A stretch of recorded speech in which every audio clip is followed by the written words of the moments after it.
सोचिए, साल 2026 की शुरुआत हो रही है और अचानक दुनिया एक ऐसे खतरनाक युद्ध की आग में घिर जाती है जो सब कुछ बदल कर रख देता है। चलिए देखते हैं कि उस एक दिन में आखिर ऐसा क्या हुआ था।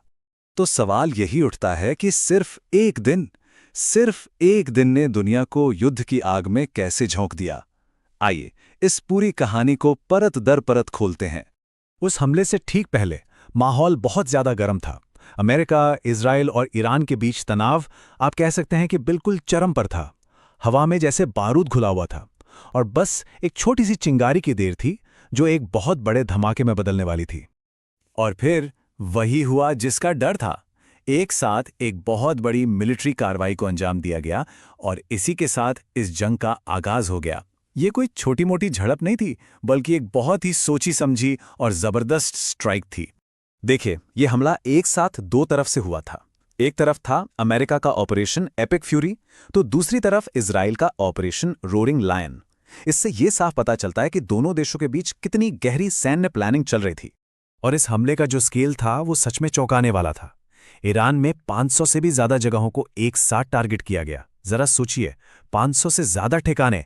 इसने इस ऑपरेशन को बहुत ही ज्यादा विनाशकारी बना दिया। इन हमलों का जो सबसे बड़ा निशाना था वो थी ईरान की टॉप लीडरशिप। रिपोर्ट्स के मुताबिक ईरान के सुप्रीम लीडर अली खामेनेई और उनके कई बड़े मिलिट्री कमांडर्स मारे गए। मतलब एक ही झटके में ईरान की सत्ता की नींव हिला दी गई।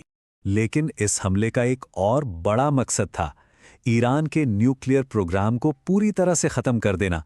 और इसके लिए अमेरिका ने अपने सबसे एडवांस्ड B-2 स्टेल्थ बॉम्बर्स को मैदान में उतारा, जो रडार की पकड़ में भी नहीं आते। इन्हीं विमानों ने जमीन के बहुत अंदर बने ईरान के सबसे सुरक्षित न्यूक्लियर ठिकानों जैसे नतांस और फोर्डो को खास बंकर बस्टर बमों से तबाह कर दिया। लेकिन ईरान इतनी आसानी से हार मानने वालों में से नहीं था। इस हमले का जवाब दिया गया, और वो भी तुरंत और बहुत ही जोरदार तरीके से।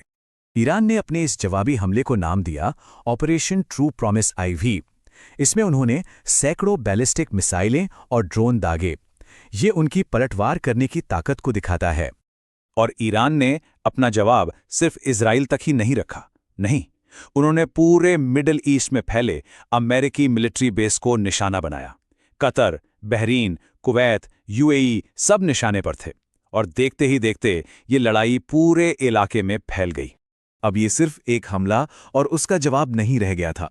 ये एक बड़े रीजनल वॉर यानी क्षेत्रीय युद्ध की शुरुआत थी, और ये तय था कि इसका असर पूरी दुनिया पर पड़ने वाला है। इसके बाद ईरान ने एक बहुत बड़ा दांव खेला। उन्होंने हॉर्मुज़ जल डमरू मध्य को ब्लॉक कर दिया। अब ये वो समुद्री रास्ता है जिसे ग्लोबल इकोनॉमी की लाइफलाइन माना जाता है।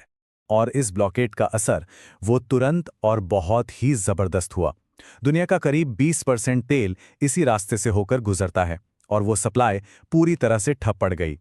इस नाकाबंदी का सीधा असर दुनिया भर के आम लोगों पर पड़ा।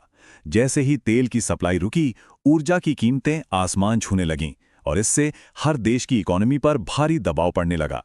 तो इन घटनाओं ने दुनिया को एक नए और बहुत ही खतरनाक मोड़ पर लाकर खड़ा कर दिया है। अब सिर्फ एनर्जी सिक्योरिटी ही नहीं, बल्कि ग्लोबल पीस यानी वैश्विक शांति दोनों ही दांव पर लगे हैं। पूरी दुनिया एक बहुत बड़े एनर्जी क्राइसिस के मुहाने पर खड़ी है, और तनाव कम होने का नाम ही नहीं ले रहा। तो सवाल यह है, क्या 28 फरवरी 2026 को जो कुछ हुआ वो आने वाले किसी बहुत बड़े और लंबे तूफान की सिर्फ एक झलक थी? 28 फरवरी 2026 ये वो तारीख है जो इतिहास में एक ऐसे दिन के तौर पर दर्ज हो गई जिसने दुनिया का नक्शा ही बदल डाला, हमेशा के लिए।